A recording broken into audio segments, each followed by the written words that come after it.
Great. We're going to get started now. I'd like to welcome you all on behalf of Global Counsel. I'm Elizabeth Beal, and I lead the Climate and Sustainability practice. And we're thrilled today to be hosting this event as part of New York Climate Week and to explore what it will take to make COP26 a success by drawing on some of the lessons from COPs past. Global Counsel, as an organization, has been closely involved in both New York Climate Week and COPs over the last 10 years, and we've certainly learned a lot of lessons over that time. In my own experience working in the UN system, I know how important, but also how difficult it can be to achieve consensus on what success actually means, with varying perspectives from different parts of the world and also from different stakeholders. We're lucky to be joined today by three eminent thought leaders who all come with a wealth of experience and likely varying perspectives that you'll hear today during the discussion on what it will take to achieve success at COP26. I'll quickly hand you over to our chair, Nick Rowley, who's a former advisor on climate change to UK Prime Minister Tony Blair. Nick has worked on climate policy for more than 20 years in Australia, the UK, and internationally, and was part of the effort to initiate the seminal Stern Review on the economics of climate change. We're also joined by Her Excellency Hakima El Hayati, current president of Liberal International and former Moroccan delegate minister in charge of environment. Hakima played a leading role in bringing COP22 to Morocco, and was vice president of COP21 in Paris. And we're also pleased to have Lord Greg Barker with us today, current executive chairman of N+, and former Minister of State for Energy and Climate Change under David Cameron. He also sits as a life peer in the House of Lords, and in his current role, which you can see in his background, he is a champion for decarbonizing the aluminium or aluminum sector. So welcome to all of you. And with that, Nick, please, over to you. Thanks. Thank you very much, Elizabeth. And good morning, good afternoon, good evening, good night to some people. It's very late where I am. I'm just here about an hour and 15 minutes south of Sydney in New South Wales in Australia, just very close to the Pacific Ocean. And I'm sure that many of you are in many different places as you look at your flat screens, as we've all become very accustomed to these new technologies in what is certainly a very challenging year for many, possibly all of us. So let's go through how I think it's best to run a purposefully short 45 minutes, focusing on what we may be able to achieve. Indeed, many of us would say we have to achieve in Glasgow at the UNFCC meeting towards the end of next year. That seems a long way away, I know, as we sit here in September in 2020, but the months will pass and the risks of climate change, as I'm sure we'd all accept, are real. So how would I like to run this session? Well, I'd like you to be very engaged. I'd like there to be a maximum amount of time for Q&A. So please do use the Q&A function, put your questions forward, you can vote on those questions, I will then field them and I will put them back to our very eminent speakers. I think in sustainability and climate change, there are many people who've got many different perspectives, but a very important thing to look at is what have you actually done? And we're really honoured, I think, to have two speakers here who have really done very significant things associated with our global response to climate change. But I have asked them to be very brief. I have given them their homework. I want none of them to display the occasional speechifying that we might see around UN processes and around those making presentations on climate change. So 5 minutes, no more than 5 minutes. I want them in 5 minutes to tell us the key achievements that they perceive from previous UNFCC meetings. What have those key achievements been? Secondly, the key decisions that they believe are required in Glasgow for Hakimi and Greg to regard it as a success. And thirdly, the factors that they believe will help deliver that outcome. We've taken a straw poll and it's going to be Hakima first. So Hakima, 1, 2, 3, go. Thank you so much, Nick. I'm very glad to be here, and I would like to thank Lord Mandelsel and Global Council for this invitation. I'm also very delighted to meet all of you, and especially to meet virtually with Lord Barker. It's indeed very important to discuss the success of COP26, especially during these difficult times of COVID-19. In an environment of increased threats of multilateralism, a strong opposition of some parties within the UNFCC to the 1.5 degrees C report, and more than that, the frustration and the general disappointment left by Madrid. The health crisis will impact climate diplomacy, and mobilization and physical meetings will be certainly reduced in COP26, which will make Glasgow even more difficult. But I'm optimistic, and I hope that the world and UK will turn this health crisis to an opportunity and foster within the recovery plan low carbon investments. In Glasgow, many technical issues not solved in Madrid need to be solved. The question of finance, especially the mobilization of public finance for developing country, loss and damage, transparency, and this famous Article 6 related to the carbon credit and others.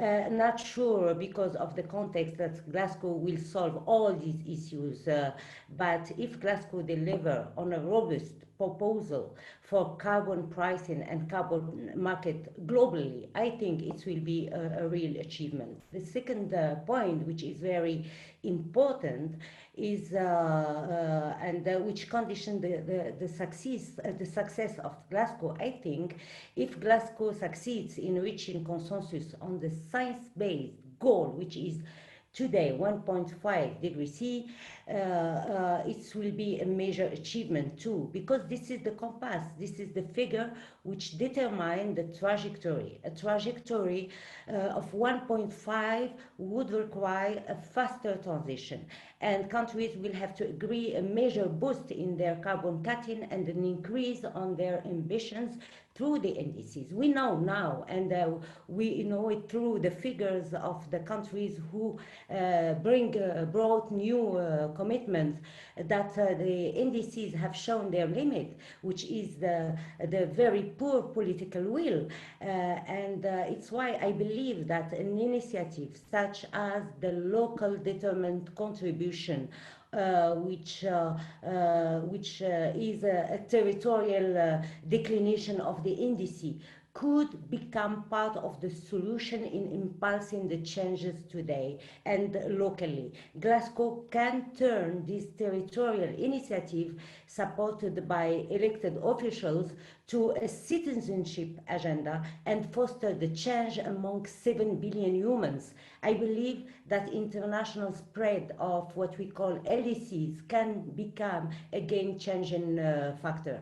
This is to say how much the non-state actors are important to transform the negotiation into a reality in order to reach the global transformation. And Glasgow must use the existing framework of the Marrakesh Partnership, which is an institutional framework which gather together state institutions, bankers, and sectorial representative on a chain value basis, to build a long-term vision for sectors and long-term solutions that are cost-effective as well as advanced in terms of clean technologies.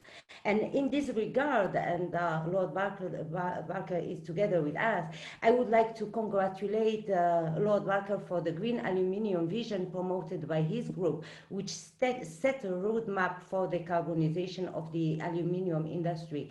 Those are examples we need. I think that also we need to boost the translation of the Paris Agreement into national legislations.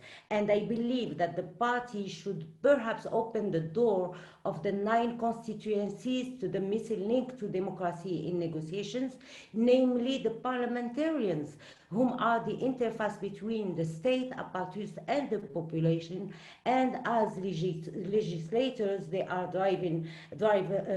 big drivers of change. On a multilateral level, we can fear the withdrawal of United States from the Paris Agreement, but let's remember that Americans didn't withdraw from the Paris Agreement, and many 40 out of the 50 regional state and more than 300 major cities are committed to implement the Paris Agreement. Just look at the Bloomberg initiative, the America's Pledge, which is gathering more than 4,000 citizens all over America, which are committed to the goal of the Paris Agreement. So another challenge which is facing this COP is the Brexit. And here also, I think that UK should turn this challenge into an opportunity while negotiating with China, on a bilateral basis with China, with the EU, and build a strong stimulus within those negotiations in favor of a low carbon technology. Finally, it is very important to remember that under the pressure of the market, under the pressure of the people, and we have seen it in China, we have seen it in the United States, the global transformation could advance much faster than the negotiation. Finally, I finish. I have no doubt that UK has the qualified leadership and diplomacy to win the challenges of succeed in Glasgow. This COP is everyone's COP, and by this difficult time, its success is our common responsibility. Thank you. I'm sorry. Hakima, thank you so much. You know, if we were on a stage and we were together and there were a real audience, I would have hit that bell, but it just felt too rude to do that. And you covered an enormous amount in very little time. I've got a lot from that. I won't try and synthesize it for our audience. I might try and do a bit of that later. We've already got a couple of questions coming in. Keep the questions coming in, and then I'll be able to field them.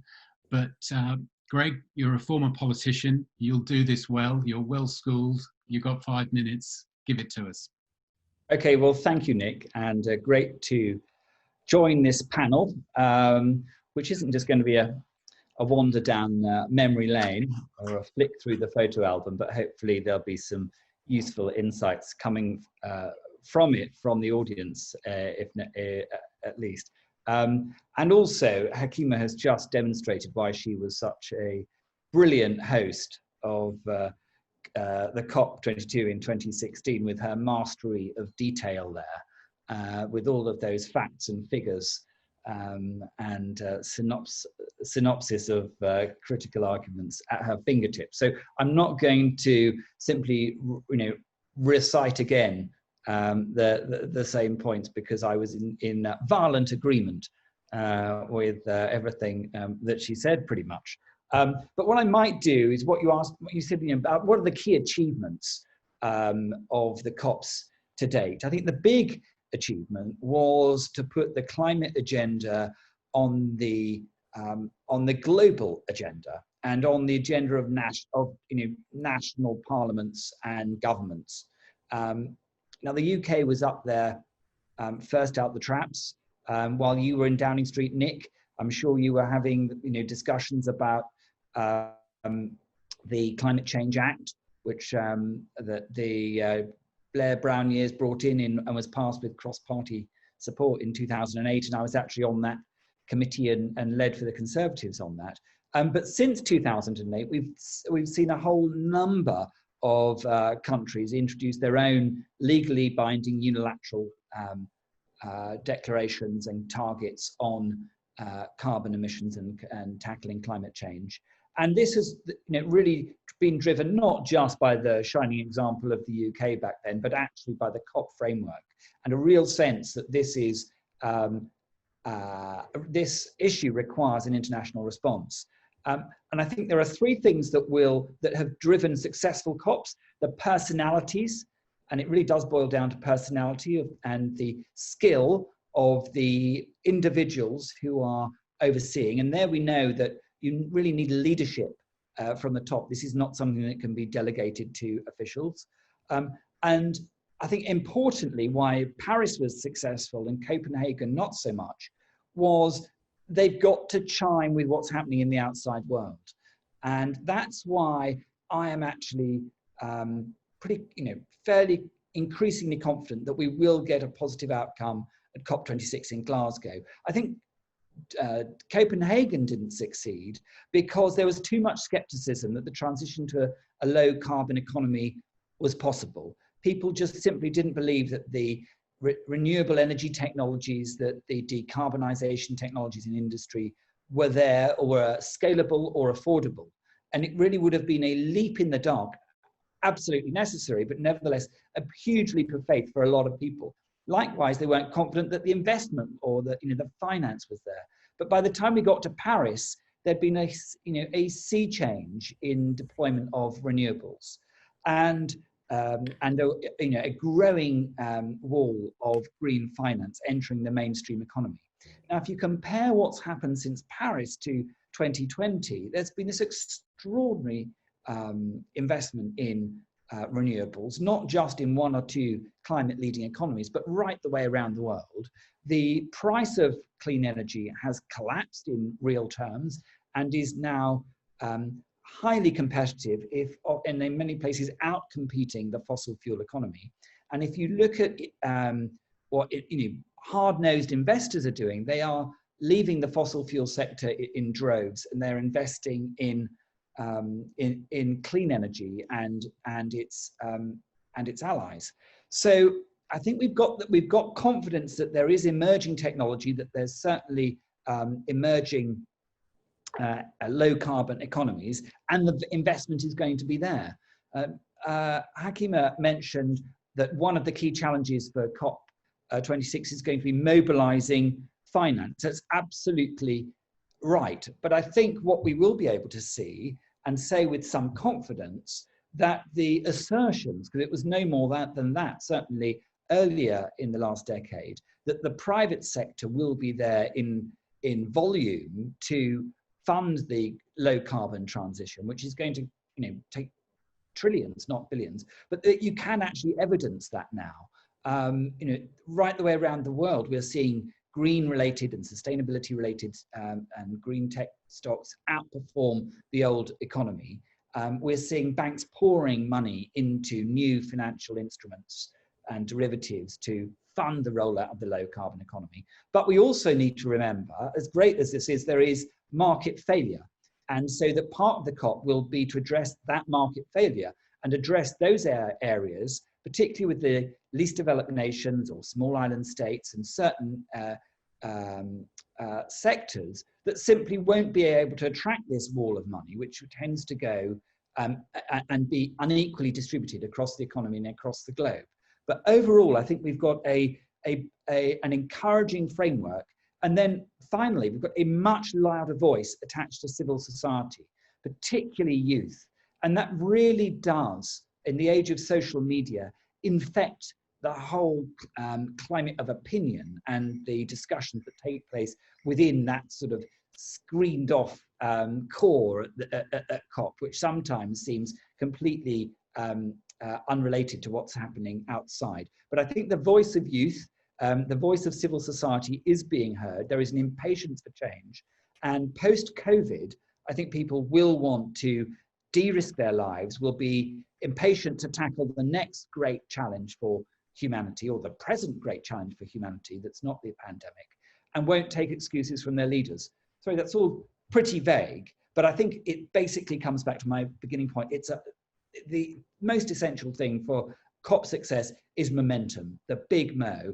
And I feel that provided that pandemic is if not over, at least in our rear view mirror by then, that we will come out of pandemic and charge straight at COP26. And I think political leaders and negotiators will feel the pressure from their own electorates and from civil society. Absolutely. Greg, thank you very much, and thank you both very much for being so crisp in your comments. You almost both kept to the script that I wanted. I think your point about momentum is a really important one, Lord Barker. I wonder if I can just quickly follow up with that. Even over the last couple of days, there has been discussion of potentially the British government announcing that by 2030 there would be no internal combustion engine cars being able to be sold in the UK. If somebody had told me that that would be the position of the British government when I used to work at the centre of the British government in 2005, I would have asked where they'd gone drinking the night before in order to reach such a conclusion. It is possibly, if that is going to be a position adopted by the British government, an example of the manner in which domestic policy ambition can help build international ambition, and the way that if you can achieve international breakthroughs, that also gives domestic and state and other levels of government greater ambition in terms of the decisions that they need to take and the investments that they may be able to make. I wonder if, Greg, you could just respond to the point about the British government, and maybe Hakima, if you could respond to the point about that reciprocal, that positive, reinforcing, reciprocal kind of key that I think is potentially very potent. Maybe Greg first, and please, everybody out there in the world of Zoom, I know that I've got data to support that there are nearly 100 of you, so come on, get questioning, get active, and so we can get our eminent speakers to respond. Greg first.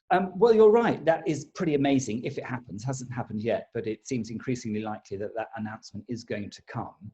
And I think the really staggering announcement, though, was the one that happened in the dying days of the administration of Theresa May, which, apart from this particular announcement, had very little to recommend it. But the announcement that was extraordinary was the commitment to sign up to net zero by 2050, to amend the Climate Change Act from 80% reduction by 2050 to 100% reduction. And that really is stretching. And so this ratcheting down of the phase out of the combustion engine to 2030, in a way, is just a natural follow-on from that, because otherwise we're not going to have credible carbon budgets that would allow that to happen. However, it is also driven by the fact that the UK has its eye on the sunrise industries of the low carbon age, namely the electric vehicle automotive sector, and they want a piece of that. And they know that if they want people to set up their manufacturing facilities here in the UK, then they need to pump prime the domestic market and create leadership. And it's very interesting. If you look at those economies that have been successful in driving innovation, particularly in the whole low carbon space and technology space, it's typically been those that have set actually quite rigorous but long dated regulation, rather than just let regulation try and micromanage, or rather than just get regulation out of the economy. It's those who've set those long dated targets who really seem to have driven innovation the most. So I hope this is true, and if it is true, it will be a fantastic further boost to the momentum going into COP26. Thanks, Greg. Hakima, the point about reciprocity. Reciprocity. About how the national can help build confidence for the international, and how the international and the UN process can help build confidence at national level. The Paris Agreement has called for the global transformation, and that means that we need to change everything. Our consumption choices should change, our way of building, transportation, everything. So if we close the negotiation and the arena of this, the climate climate committee within the international discussion, nothing will happen on the floor or on the ground. What we need to translate and to impulse a dynamic within the nations to be able to reach this global transformation. And indeed, Paris Agreement has requested the implementation of the NDC with a rendezvous each 5 years. But you see now the limit of the NDCs, as far as people are not requested not to decrease their ambitions, so they are not increasing them. Then there is a lack of political will. And what we can do, we can, through these two tools, the LDC, the territorialization of the NDCs, and through the Marrakesh Partnership, which is the framework which was institutionalized by the Marrakesh COP, we can, through those two initiatives, we can impulse the change and the global transformation in all the sectors, and we can change the mindset of the people. And this is what will allow us to move faster and to reach the objective. I think that Glasgow, it's very important that the UK COP succeed in reducing the gap between the word outside the COP and the word inside the COP. There is a disconnection between these two words, and those initiatives, and the initiative like the one of Lord Burke, for example, are impulsing this dynamic and are closing the gap between these two words. Hakima, thanks very much. I was really interested in terms of what you said about Brexit in that spirit, actually, because if we're to believe that Britain no longer being part of the European Union gives great opportunity for Britain to be ascendant again in the world in some way, then perhaps Glasgow provides an opportunity to demonstrate that new form of leadership unburdened by the European Association, if we're to accept that argument, which I'm not suggesting I or anybody does, but if we are, then perhaps here's an example of where it can be made real. Well, I think you might not frame it in such grandiose terms, but I think it's certainly commonly accepted that the administration of Boris Johnson realised that they have to prove themselves, that having withdrawn from the EU, where actually the UK, along with Germany, was the leader on climate ambition. We were the first EU country, as I mentioned earlier, to pass a Climate Change Act. And actually the rest of the EU relied very heavily on policy development, particularly in relation to the EU ETS. And we were always leading and corralling the progressives. So in terms, my worry when Britain left the EU, one of the few areas where I thought the EU would suffer was actually taking away an important progressive voice, and powerful progressive voice, when there are many, particularly in Eastern European states, who are less progressive on this agenda. And now is a test, undoubtedly, for the UK government, out of the EU, new voice in the world, to make sure that they get this right. So there is that additional pressure, which can only be to the good. Yeah.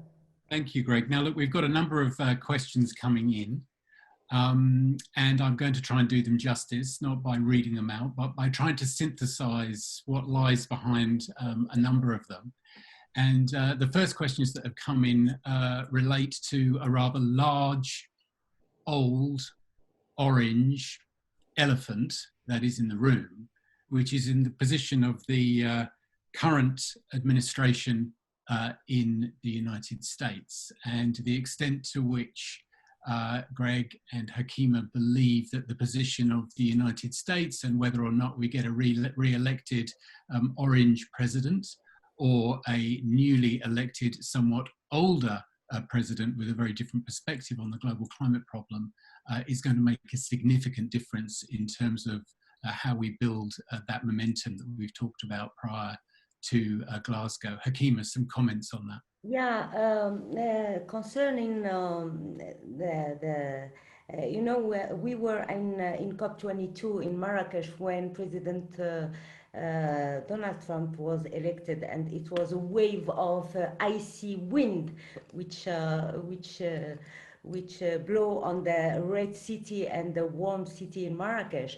But let me tell you something. I'm really very respectful to the American people and the initiatives. There is a huge momentum on the ground in United States. Look at what is done in California. I spoke about the different initiatives, but it's. I wish, and this is just a wish, I wish that we can have a leader. As president of Liberal International, I will not wish that Donald Trump is re-elected. He is the threat on multilateralism, on all the values I'm standing for. But I wish that we will have a Democrat, respectful of the multilateralism and international order, because there is I will say a misorder in all the fields, not only on climate change. There are many international agreements who are questioned by the administration of Donald Trump, etc., etc. So this is my wishes, but I'm not sure. I will say, even if Donald Trump is re-elected, I trust the American people.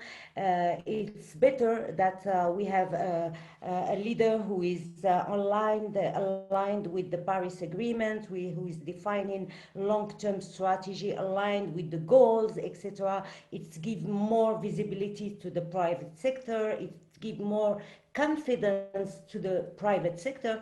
But I heard in the news that Biden is trying to build in the state who is where there is a Democrat. He's trying to build a separate legislation in order to be independent. But let's see what will happen in 40 days. Greg, a comment? Well, I think we're clearly better with American leadership on this agenda. And when Obama really galvanized his administration, got behind the climate agenda in his second term, we really noticed the difference. Undoubtedly, we need, in order to really win the battle in climate change, we need the US right there, shoulder to shoulder with the rest of the community of nations. However, I don't know anyone that thinks that even if the current administration were to be re-elected and America left the Paris Agreement formally, that really would be the course of history set for the next few decades. It would be, nothing more, I think, than a temporary hiatus. And as Hakima said, there is so much happening on the ground in the States on the climate agenda that is super helpful. And I think the biggest role actually that the US can play positively is actually for its private sector to continue to invest and innovate. If you look at the way in which Tesla, for example, is driving the electric vehicle market globally and giving confidence to countries right the way around the world to invest in electric vehicle infrastructure because of their success. If you look at the way in which in California, in Silicon Valley, green tech companies or tech companies with global applications that are helping to usher in the low carbon economy are springing up every day. And if you look at the way in which US banks and investors are just as focused on the low carbon economy and on ESG as anywhere else that I've seen in the world. I mean, when I did my last roadshow before COVID in New York and met with investors,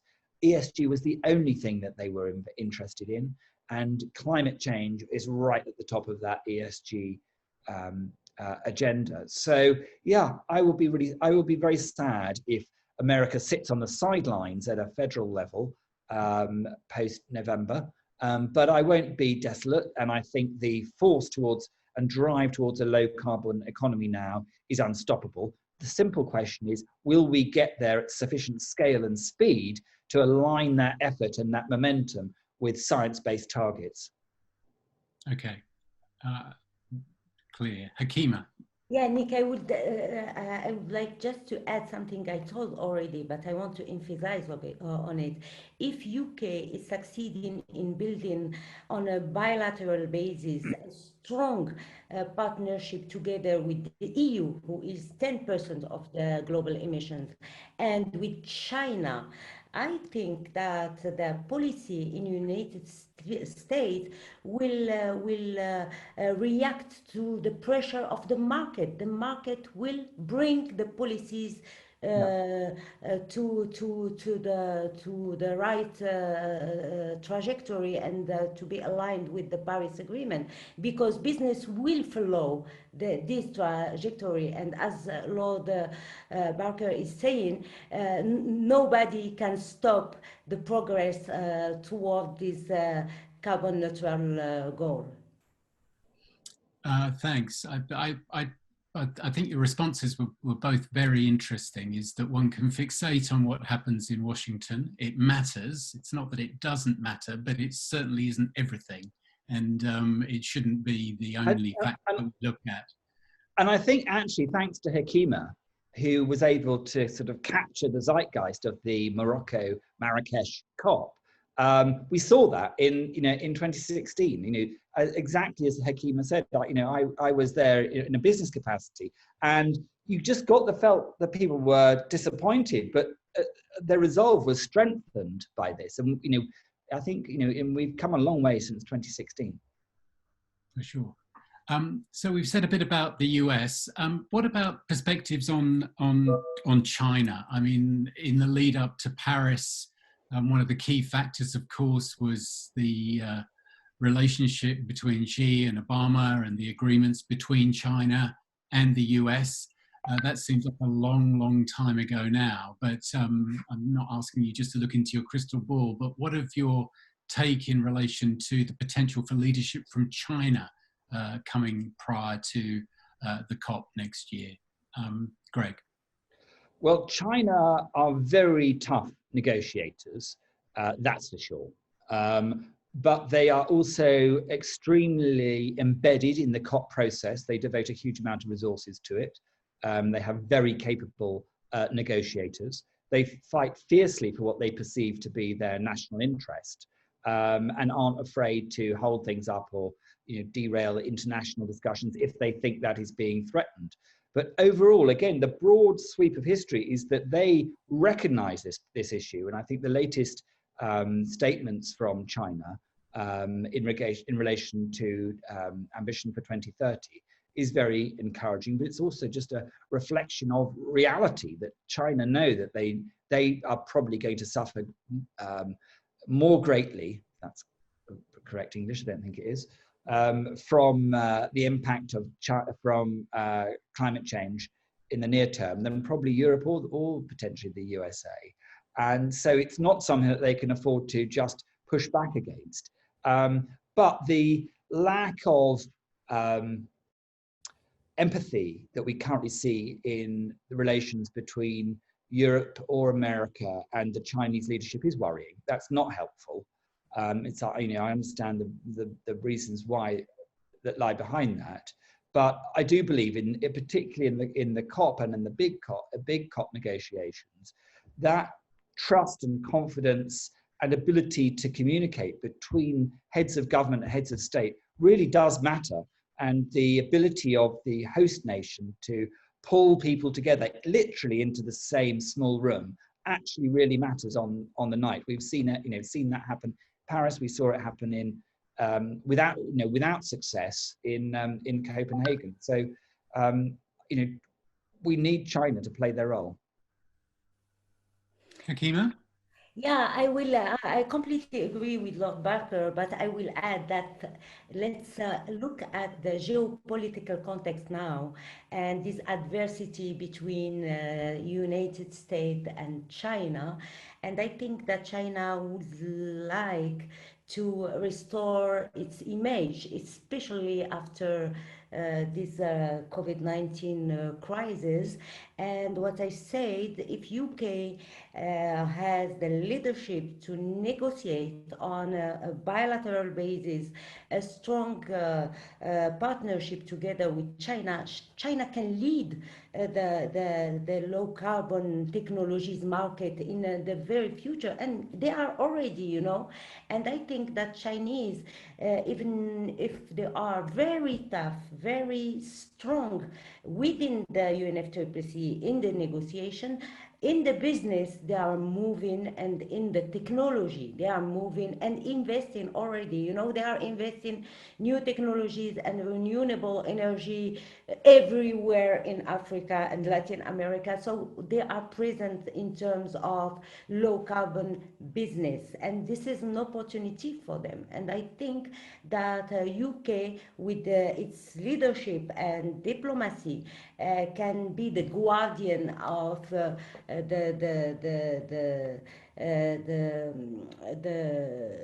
increase of the ambitions of the Chinese. And after the summit, the EU Chinese summit of last week, I think that the Chinese are showing a will to improve and to increase their ambitions and to collaborate. Thanks, Hakima. I'm not going to try and synthesize a question really, because I think it's an important one, and it points to some of the things that have already been shared. And it's a question from Christopher Gleedle, and I'd like to just simply read it. Is that to engage civil society, there needs to be trust. Too often reporting, I take it the technical reporting that's required under the provisions of agreement, I think that's what Christopher's getting to. Yeah, you're reading very fast, I don't understand you. Oh, sorry, I'll speak more slowly. Yeah. So it's a question from Christopher Gleedle. To engage civic society, there needs to be trust. Too often reporting proves to be incomparable because measurement is variable. There is a lack of proof of climate gain. And this, coupled with a lack of action at the nexus of hard and soft systems, makes progress incremental when it could be exponential. How do you see COP26 tackling these issues? Gosh, I hope Hakima got all of that. I'm not sure I fully understood it. I mean, maybe I've made an error by going for the question, because one could elaborate on a number of elements within it. Would I right in saying that basically what he's saying is the COP process is so opaque and unfathomable that it makes it difficult for people in the wider world to get behind it? Is that what he's saying? Yeah. I think.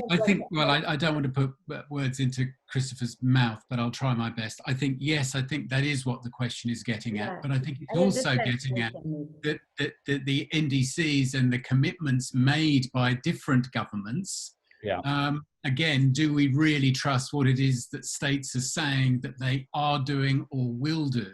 And what faith do other governments have in states' capacity to actually achieve what they're committing to? I think this is potentially a weakness in the whole international process. Hakima, your thoughts? Yeah, what I understand from the question is that the Greek. Yeah. Yeah, he's feeling that there is no palpable actions on the ground, and that he's not seeing the progress on the ground, and is asking for the way to make this progress a reality in the daily life. I think that I will tell Greg this Glicken, what is the name of the? Okay, I will say that let's come back to the COPs before 2015 in Paris. It was a COP which was completely closed to the arena of the negotiators, and nobody, even the persons and the people living in the same city where the COP is held, were aware about what is happening during the COP. And I think that now we have switched to a dual COP. It's a COP which is held and supported by the state, by the negotiators, but also by civil society, the non-state actors. And what we want, and this is what why I was proposing this LDC, we want the COP to be shared also with the people, and it's why I proposed the LDCs. So if we want to touch and to impulse the global transformation locally and on the territory, we should maybe change our broad vision and international discussion to a more local and focused action, which is held by the citizens, by the elected officials, by the small enterprise, enterprises, etc. I think that civil society has a lot to do in this field in terms of communication and awareness of the people. No, not everybody is aware about what is happening in the COPs. And this is also the role of civil society. Okay, Hakima, thanks. And I would throw to you, Greg, but I now look at the time, and we've gone a minute over time. And that is a great sin if you're chairing something. One should always end it on time because it's respectful of everybody who's given up their time. So I think all I have to do now is to thank you, Greg, so much for being part of this and sitting in front of your vast aluminium infrastructure that is right behind you, a truly potent symbol. And Hakima, thank you so much for your so eloquent and such experience that you bring, and such enthusiasm and such passion to the table. So thank you so much for that. And with that, we're going to have that lonely moment where we feel we're all part of a collective and a community, and then we push a button and all of a sudden we're alone again. But thank you everybody who's been part of this event. Thank you, Nick. Thank you, Elizabeth. Very happy to meet you, Lord Barker, and thank you. Okay, cheerio everybody. Thanks very much, Nick. Thank you. Okay. Bye-bye. Bye.